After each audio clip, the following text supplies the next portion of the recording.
the Tudors Dynasty podcast. Hello and welcome back to week 3 of our recap and review of the new Starz series, Becoming Elizabeth. I'm your host, Christine Morgan, and basically you all have been sending me your thoughts and hot takes all week, so I can't wait to talk about everything. A lot of running praise is coming through for the actors, who have all been, honestly, so impressive.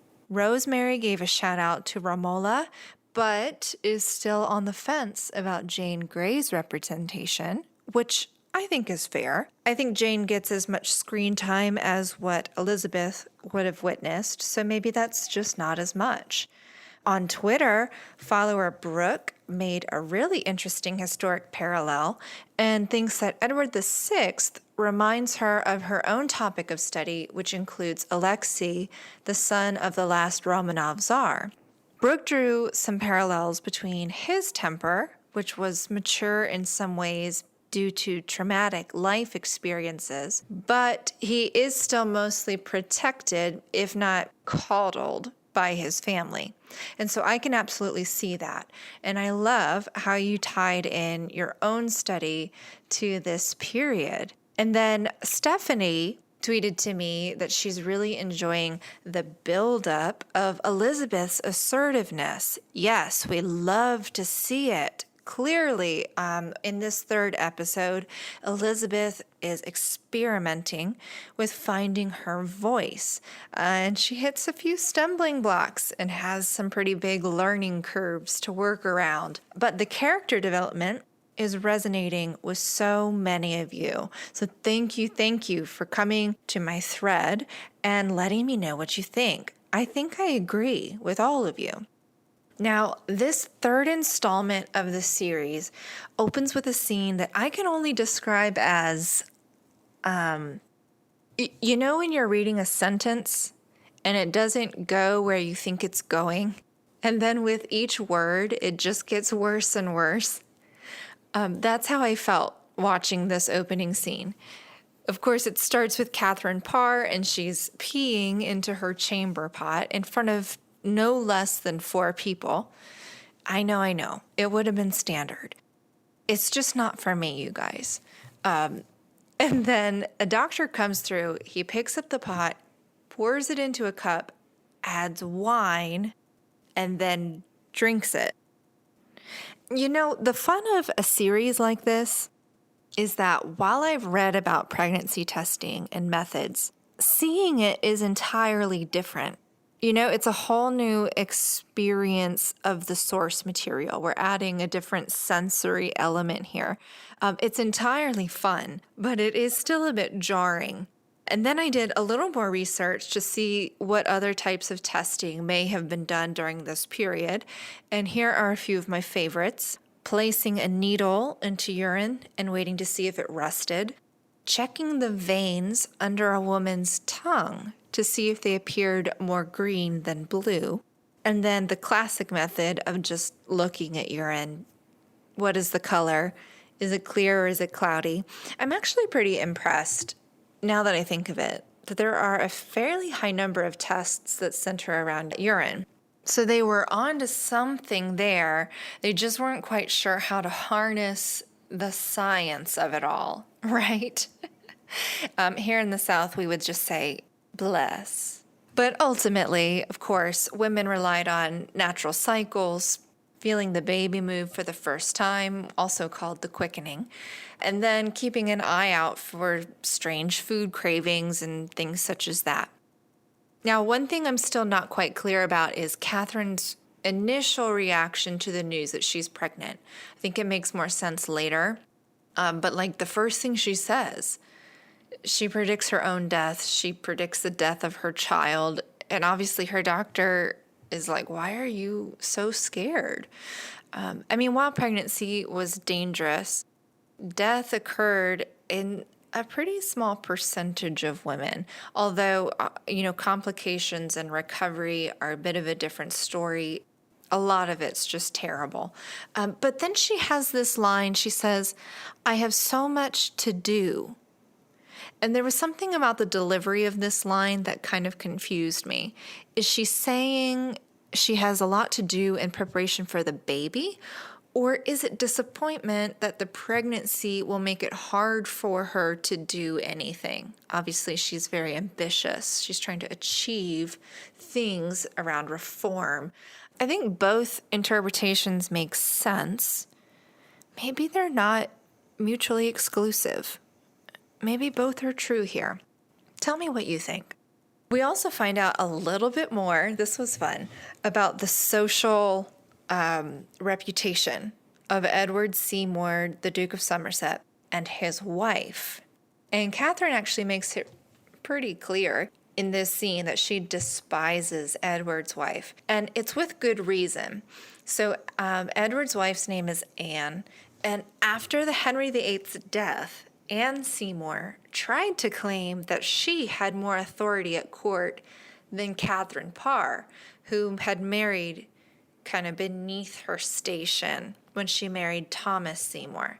And so she essentially tried to kick Catherine Parr out of spaces, or she became angry, even violent, if Catherine was ahead of her in processions and things like that. Ultimately, we know Catherine wins that battle, but it left a really sour relationship between the two now sisters-in-law, which is kind of a fun new layer. Think about Catherine Parr having extended family now. It should also be noted, just because I think it's interesting, that Anne and Edward Seymour had 10 children. There's so much more to this story, but I don't want to spoil anything. We'll have to see what comes up in the series. But if you are a historian and you study Anne Seymour, tell me if she's ever had a redemptive study. Everything I see about her paints her as, rude, prideful, even violent. But we know the propaganda machine is strong in Tudor England. So I'm going to leave a little judgment at the door. I'm going to leave some room for character development there, okay? You don't have to, but I hope you do. We'll have to see what happens with Anne. Then we cut into a scene. Elizabeth is staring out a window, sort of listlessly. She's daydreaming. She's off in her brain. Obviously, she's got some schoolwork in front of her. And who should appear and catch the princess alone for just enough time to reestablish less than chivalric intentions? Yeah, you guessed it. It's Thomas. He's always there. He is everywhere. And his dialogue is becoming more forceful. Things like calling her my Elizabeth, or setting expectations that she's not allowed to play with others, essentially. So the scene devolves into the famous dress cutting incident. And this incident is recorded as having happened, with Catherine Parr playing along, and the account even suggests that Parr at one point held Elizabeth while Thomas cut her dress. Realistically, we don't know the context of that account, or even how Elizabeth reacted to it, but this interpretation is so well done. I have to once again give showrunner Anya Reese some praise, because this scene flowed so well and it made sense of the account, framing it as a game meant to lift Elizabeth's spirits. They keep saying she has to be reborn for the summer, don't we all? And so that's how they sort of reconcile cutting her gloomy colored dress off. But obviously it's couched with our knowledge as viewers that it's more than a game for Thomas, and Catherine Parr is oblivious, at least until the very end. She wants to announce her pregnancy and kind of add to the fun, add to the frivolity, add to this celebration. But Thomas is far too distracted by his game with Elizabeth, and I think this is the moment for Catherine that is the beginning of the end. Even Jane Grey has a really great, quick expression, as if she thinks this game is odd. And of course, Cat Ashley is just mortified. Poor Cat. Someone help Cat. Finally, we go back to Mary Tudor at Framlingham, and she is in response to Elizabeth's letter, where Elizabeth claimed to side with Edward on the matter of religion, Mary is finding her voice as well, and she demands the release of Bishop Stephen Gardiner from the Tower of London as something of a peace offering. And Gardiner is a Catholic and very open with his grievances against reform. He was in the Tower for essentially refusing to acknowledge reform practices and accept the new religion. But Mary thinks he is a good balance for Edward's current Privy Council, and she's able to negotiate his release and return to the Privy Council for now. It is her attempt at having someone with her similar opinions being in this lawmaking body. Here's obviously the title of this episode gives it away, but this episode is all about learning difficult lessons. And I think each of the 3 Tudor children learn important lessons in this episode. But Elizabeth, obviously as our main character, learns the toughest ones. She gets called into a Privy Council meeting where we learn a little bit more about her letter to Mary, and that it actually came across to her sister as a threat or as a declaration of war. And it's what made her sister react in an effort to protect herself by requesting Gardiner's release. So this is maybe one of the first instances of Elizabeth stumbling into matters of state, learning that she can't just write letters. She can't just trust how her words will be perceived, and she can't trust, perhaps even most importantly, that her brother or his council will necessarily support her, even if she believes herself aligned with them. So this is certainly the element of becoming Elizabeth that we were expecting to see. Then Thomas and Catherine themselves also come to the conclusion that Elizabeth does not at all understand the malicious workings of her brother's court. Obviously, it's still partly her father's court, but her brother's king, so some moving pieces have happened here.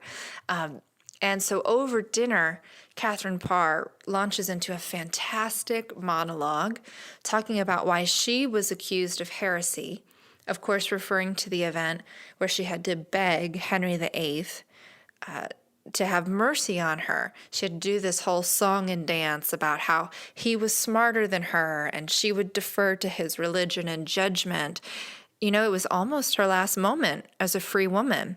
So thank goodness he believed her. And she's now explaining this, as well as what happened to her friends and allies, such as Anne Askew, one of the most famous martyrs of this period. Anne, of course, being brutally tortured and then burned as a heretic.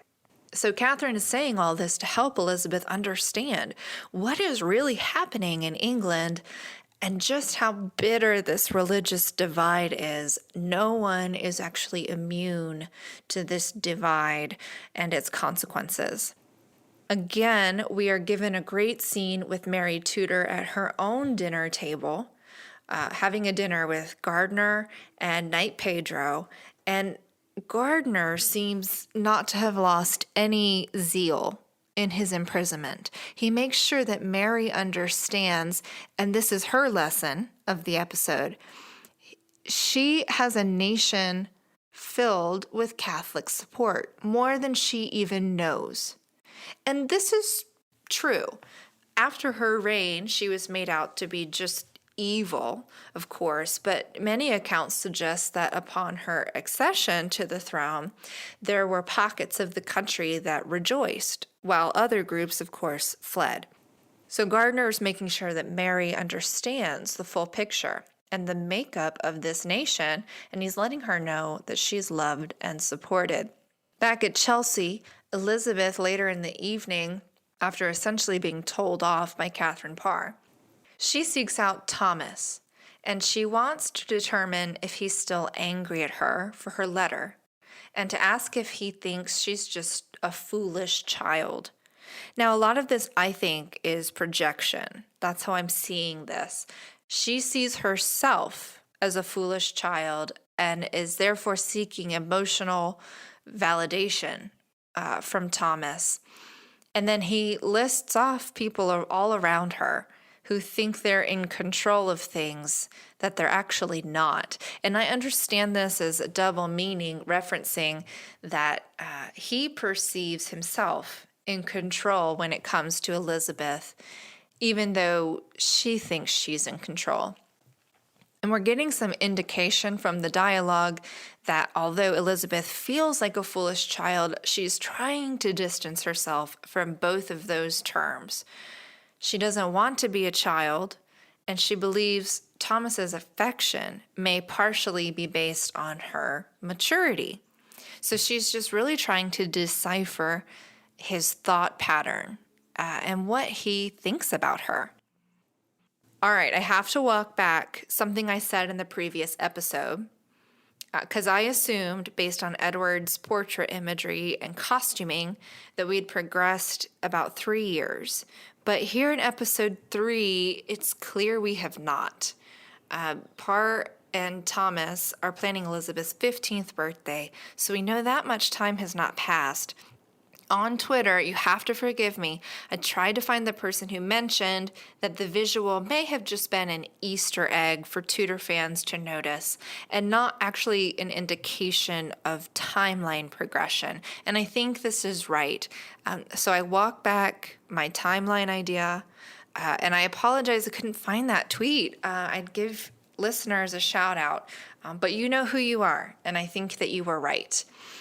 So now we're at the party. Elizabeth's getting ready for her birthday. The purpose of this party, of course, has been co-opted by Thomas and Catherine, who are still trying to place Jane Grey in Edward's sights. But before we get there, I just loved Elizabeth in this really striking green dress. And she chose to wear her mother's infamous Boleyn B pearl necklace for her birthday celebration. And oftentimes Anne Boleyn is associated with this color green. So Elizabeth's really channeling some nostalgia here. So maybe the necklace is a symbol that makes Elizabeth feel strong. Or maybe this is an important day and she wants to feel like her mother is with her in some small way. It's a nice inclusion. I think it's more than an Easter egg. I think it gives us some insight into how Elizabeth may have seen her mother. And then a few of you asked if the necklace is known to have belonged to Elizabeth. The answer here is a solid maybe. She is wearing something similar in a portrait, but the initial is different. And it's also possible that maybe some people in Anne's household or connected to her family may have kept and stored some pieces to later give to Elizabeth. But these are theories at this point, unconfirmed. Regardless, I like the nod from our costumer again, Bart Karras here. It is an Easter egg for us to enjoy. Unsurprisingly, Catherine and Thomas throw another fabulous Tudor celebration. Edward sets the river on fire. There are fireworks. Everyone's playing cards. There's puppies running around. And ultimately, again, the purpose, Jane is getting some quality time with Edward. And the card games and gambling is definitely more of what I typically picture for Tudor parties. And here, Jane is really, really feeding Edward's ego. She's playing with wagers. They're talking about their fathers and people at court.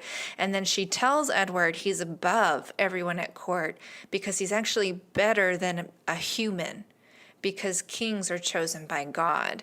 And then Parr chimes in. She's egging Edward on. She's saying, you don't have to propose church reforms. You're the king. You just make laws. Just tell people what you want. And we see Edward's wheels kind of spinning there. And then we get a really great tableau showing us the developing friendship of Robert Dudley and Elizabeth. He has gifted her an ankle dagger, which I love. If they weren't dangerous, I'd ask Rebecca if we could sell replicas in the merch store. I think we'd all look really good with those. Anyway, in their conversation, they reference the dagger as a reminder of, obviously, the stag from the last episode.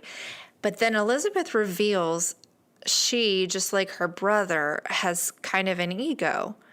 Or at least her love language is like words of affirmation. And she's really frustrated that no one is talking about how great she is at hunting. Nobody's talking about her achievement, and she wants attention for it.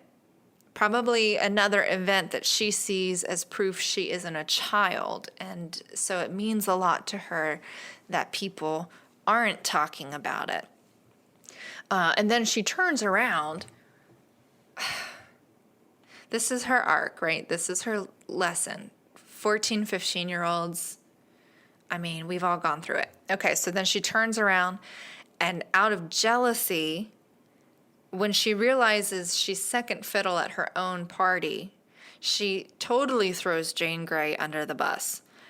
That was like incredible. And I watched her, I watched the acting there, and I thought, oh my goodness, this feels like Mean Girl in high school, Mean Girl at this age. It really does. So while poor Jane scrambles to figure out what romantic song she's supposed to sing for Edward at this party, Thomas approaches Elizabeth and immediately calls her out. He points out, once again, there is a nuance to this party, and she's missed it. So he puts her in her place. And poor Jane Grey, this song is a huge misstep. Think about it. We've all been to the family gathering where someone gets asked to perform, right? So for me, that's my personal nightmare. But not only is Jane so nervous she can't even sing, but she's singing to a court of people who knew and loved the musicality of Henry VIII. The Tudor family are quite musically talented and famous for it. And she's so terrible that her own father gets irritated. It's just, oh my goodness. It kind of reminds me of that scene in Pride and Prejudice with the sister who always goes to the balls and just plays piano and sings. But everybody talks about how she's not good. So her father has to come over and ask her to stop playing. Total nightmare. I have secondhand embarrassment from this scene. I feel terribly for everyone involved. And then Robert basically goes and tells Elizabeth that her trick was mean. It was petty and mean, and that she abused her authority to humiliate Jane. And I was Team Robert on this one. I love seeing her get told what's what. How else will she learn? And then I was really surprised to see the next scene with Henry Grey, where he's giving Jane lashes as punishment for singing so poorly. And she's not making a sound, not anything. And that in and of itself is really tragic. It shows us she's endured this before. Crying only makes it worse. And so Elizabeth gets a really small redemptive arc here in defending Jane, ending the lashings. But frankly, the damage is done. She made a really bad decision, and she's learning that her decisions affect people beyond what she knows or what she's even considered. So she offers Jane her dress and then turns in for the night. The party seems to continue, even though Elizabeth has gone to bed. And so Thomas, predictably, comes into her room, and he's drunk. And he's trying to kind of ease the tension between himself and Elizabeth, between a few interactions where he's kind of had to be the father figure as opposed to the romantic interest, essentially. And ultimately he gets Elizabeth to admit she is in love with him, and he expertly dodges that question himself. And then, of course, because we need the drama, Catherine walks in and she catches them in a clearly compromising position, and she's understandably upset. And she runs out of the room, and Thomas decides to go after Catherine rather than stay with Elizabeth, which is just a devastating and heartbreaking blow for our princess, because she's just told him she loves him. I saw a few of you have some interpretations of Thomas choosing to go after Parr, and a couple of you actually thought it was because he's prioritizing a baby or a possible heir. But I think he really does love Catherine. That doesn't mean he's a flawless person, obviously, but I think he has a conscience. I don't know. It could go either way in the context of this show. Time will tell. I want to give a shout out to an actor who really had a shining moment this week, John Heffernan, who plays Somerset. My goodness, what a powerful performance in this Privy Council meeting where he has to remind Edward that he's not in charge. My goodness, this character is really unlikable. I do not like Somerset at all, but I have to give him his props because he seems like a stronger character than Thomas and Catherine.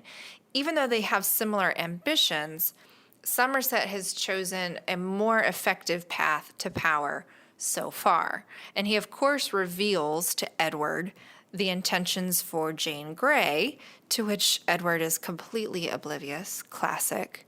I guess some things never change. And then he also says, and he's right, that Edward's inclusion on the Privy Council is solely for him to learn how to rule, and that he is not yet prepared or mature enough to make laws and rules on his own. And everyone is stunned. And then we see a quick glimpse of Edward as the adrenaline of the outburst just moves through him, and he's shaking for a split second. I mean, it was a gorgeous acting choice. And so this was Edward's lesson. And then we come to my second favorite moment of the episode, right behind Robert telling Elizabeth that being mean is ugly, because it is. But now Thomas and Catherine finally have a moment together, and he brings up the topic of his inappropriate embrace with Elizabeth. And then he belittles Catherine's feelings by asking, "Are we going to have a performance over last night?" First of all, the disrespect. I can't even believe it. If I heard that in real life, you guys, well, first of all, you'd all hear about it. We'll move on. So Catherine pauses for a moment, and I really thought, she's going to be the proud dowager queen. She's going to keep her mouth closed. She's going to turn her eyes away, right? The standard practice of a queen at court.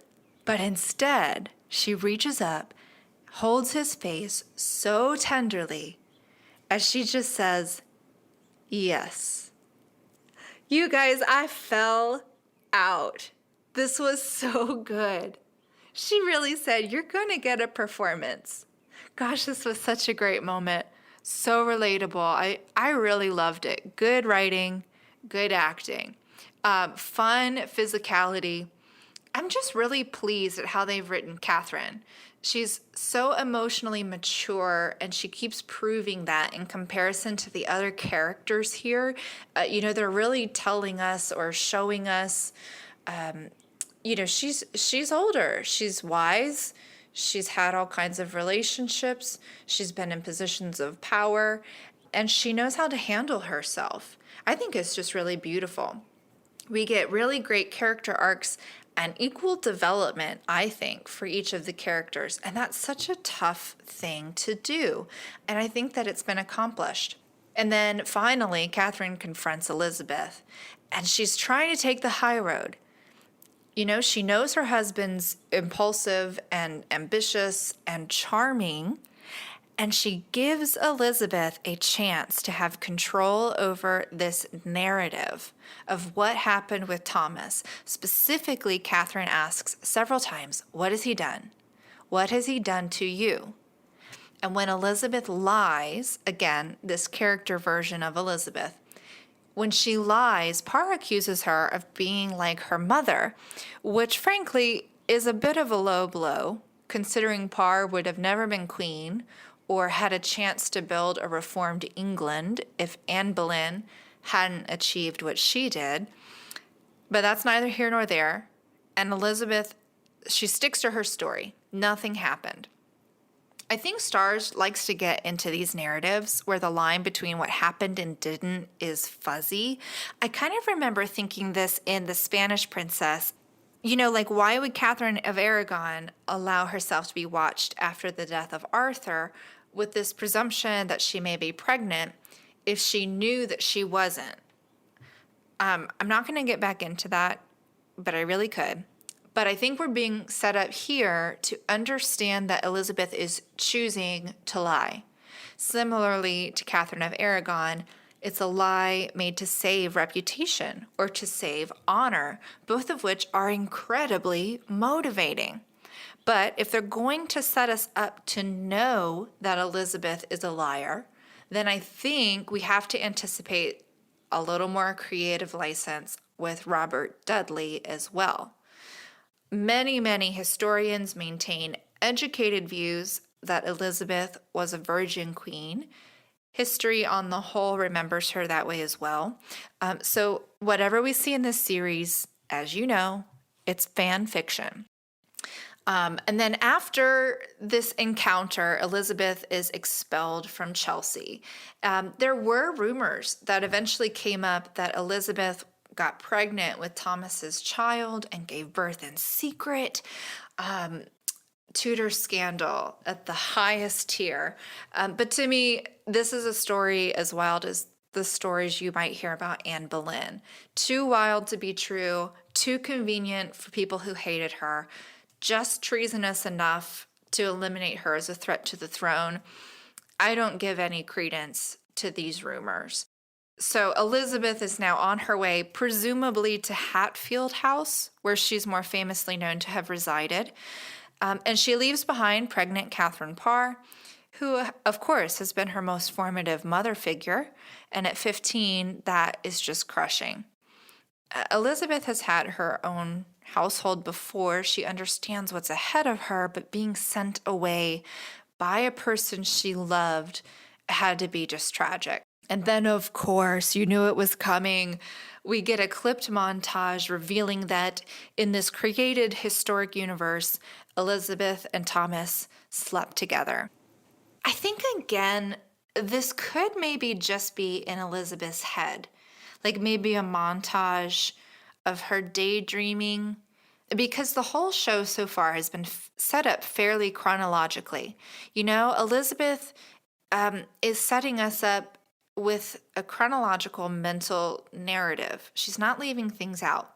So maybe they've played us up to this line where the montage is just different enough from the rest of the story that it could be interpreted as a daydream rather than a memory.